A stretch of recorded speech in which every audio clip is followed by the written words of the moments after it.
Hello students, welcome to our channel start studies. जैसे कि आप लोग देख सकते हैं यहाँ बीएड सेकेंड ईयर की बुक रखी हुई है। तो हम बीएड सेकेंड ईयर के सब्जेक्ट असेसमेंट ऑफ लर्निंग के बारे में इस वीडियो में बात करने वाले हैं।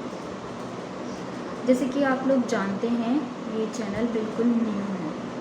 ये मेरी टीचिंग की जर्नी की स्टार्टिंग है अभी, मतलब यूट्यूब पे स्टार्टिंग।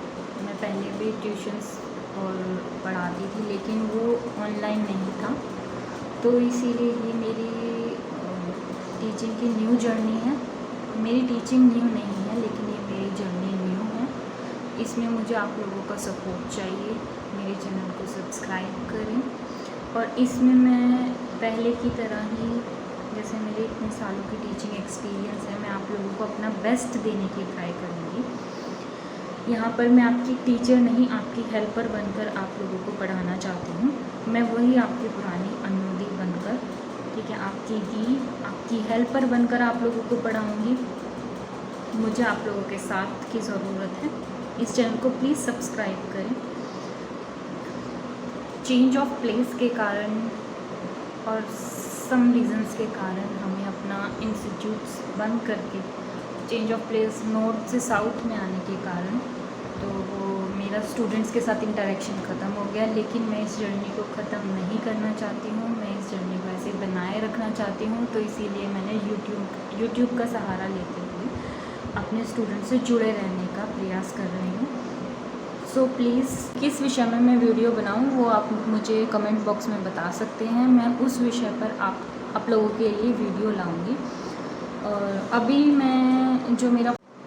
जो मेरा फोकस है 25 जून तक बीएड सेकेंड ईयर के सब्जेक्ट्स के ऊपर।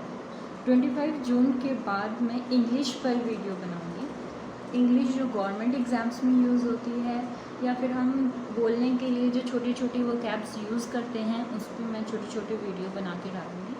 ठीक है, अगर आप लोग चाहते हैं कि मैं 25 जून के बाद किसी और सब्जेक्ट पे, किसी और कोर्स पे आप लोगों के लिए वीडियो तैयार करूँ, तो आप प्लीज़ मुझे कमेंट बॉक्स में बताएं कि मैं आप लोगों को किस तरीके से हेल्प कर सकती हूँ। चलो, आज के लिए हमारा सब्जेक्ट है assessment for learning. Let's start study. Assessment for learning में आज हमारी पहली यूनिट है introduction to assessment and evaluation. It means assessment और इवेल्युएशन क्या होता है। इसके लिए हमारा फर्स्ट क्वेश्चन है, what do you mean by evaluation and assessment. आप इवेल्युएशन और असेसमेंट से क्या समझते हैं। जैसे कि हम लोगों को नाम से ही पता चल रहा है इवेल्युएशन मतलब किसी को इवेल्युएट करना। इवेल्युएट मतलब करना, मतलब जजमेंट पास करना कि वो इंसान कैसा है कैसा नहीं है, उसको पूरी तरीके से इवेल्युएट करना। और हम इसको कह सकते हैं describing as an act of passing judgement on the basis of set of standard.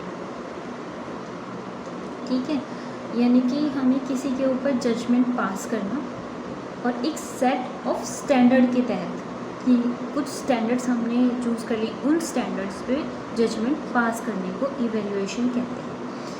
It is an decision making process. ये एक डिसीजन मेकिंग प्रोसेस है। ठीक है स्टूडेंट्स, आप लोगों को समझ आए। इवेल्युएशन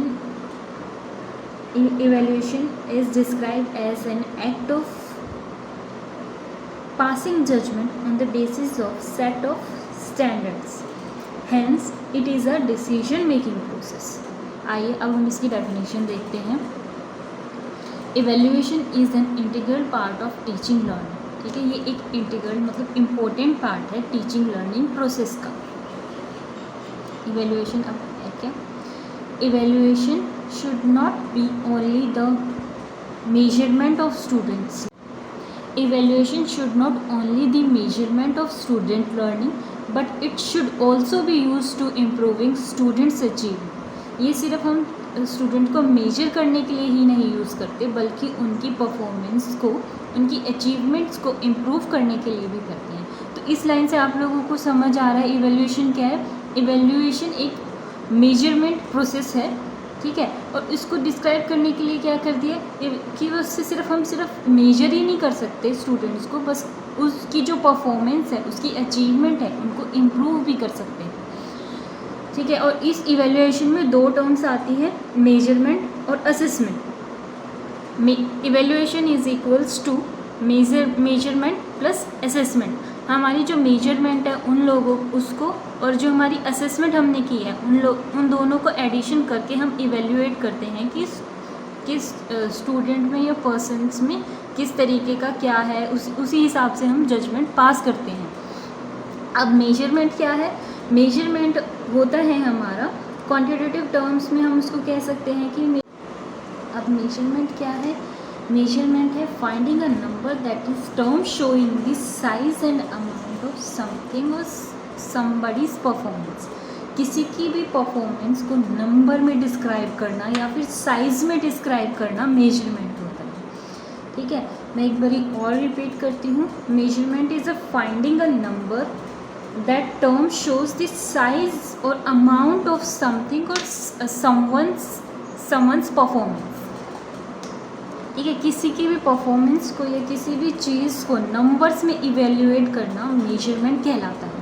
और असेसमेंट क्या होती है?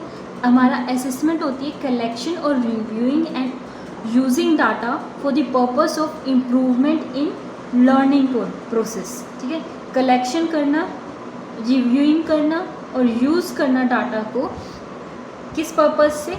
Improvement in the learning process. ठीक है, लर्निंग प्रोसेस में इम्प्रूवमेंट के पर्पस से यूज़ करना। तो ये हो गई हमारी मेजरमेंट की डेफिनेशन और ये हो गई हमारी असेसमेंट की डेफिनेशन। इन दोनों से मिलके क्या बनता है? इवेल्युएशन बनता है। लेकिन एक बात ध्यान में रखना, जो हमारा इवेल्युएशन है वो ब्रॉड टर्म है और जो हमारा असेसमेंट और मेजरमेंट है वो दोनों इसी के अंदर आते हैं। ठीक है, ये हमारा इवेल्युएशन है, ये हमारा मेजरमेंट है और ये हमारा असेसमेंट है। चलो मैं आप लोगों को लिख के इन दोनों की डेफिनेशन दे देती हूँ ताकि आप लोगों को इस वीडियो से फ़ायदा हो सके।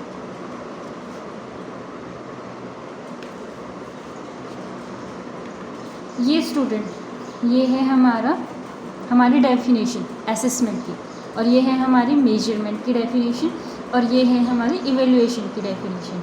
और ये जो मैंने आप लोगों को समझाया है वो measurement is the finding a number that a term shows in the size and amount of something और someone's performance। आप लोग यहाँ पे ऐड कर लेना। असेसमेंट क्या होता है? असेसमेंट होता है process of collecting, reviewing and using data for the purpose of improvement in the learning process. और इवेल्यूशन क्या होता है हमारा? Evaluation is describe as an art of passing judgement on the basis of set of standard, hence it is a decision making process. Okay, इससे हमें क्या समझ में आया? जो हमारा इवेल्यूएशन है वो ब्रॉड टर्म है और मेजरमेंट और असेसमेंट इसके पार्ट्स। तो हम कह सकते हैं evaluation is equals to measurement plus assessment. अभी इन सब चीज़ों से हमें क्या समझ आया कि इवेल्यूएशन क्या होता है? इवेल्यूएशन होता है किसी भी चीज़ की कीमत को आंकने को इवेल्यूएशन कहते हैं। अब स्टूडेंट्स को हम मनी के अमाउंट में मेजर नहीं कर सकते ना, तो इसीलिए हम उस पर उनको जज करते हैं। जज कैसे करते हैं? उनकी असेसमेंट्स लेके। असेसमेंट कैसे होते हैं? असेसमेंट दो टाइप के होते हैं, फॉर्मेटिव और समेटिव। असेसमेंट लेके हम लोग उन लोगों को जज कर सकते हैं, उन लोगों को इम्प्रूव कर सकते हैं।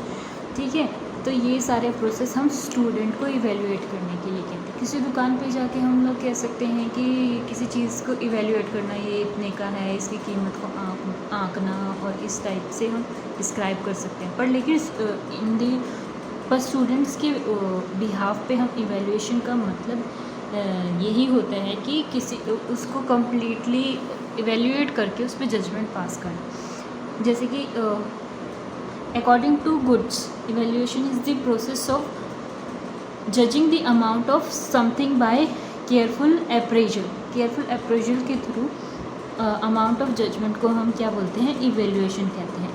अबव डेफिनेशंस के ऊपर में इवेल्युएशन के कुछ पॉइंट्स दिए हुए हैं। Evaluation is a process oriented, ये एक प्रोसेस ओरिएंटेड तरीका है, प्रोसेस है। ठीक है, it diagnosis learning difficulties of student, ये स्टूडेंट की लर्निंग डिफ़िकल्टीज़ को डायग्नोज करता है, यानी कि बताता है स्टूडेंट की लर्निंग डिफ़िकल्टीज़ को। It is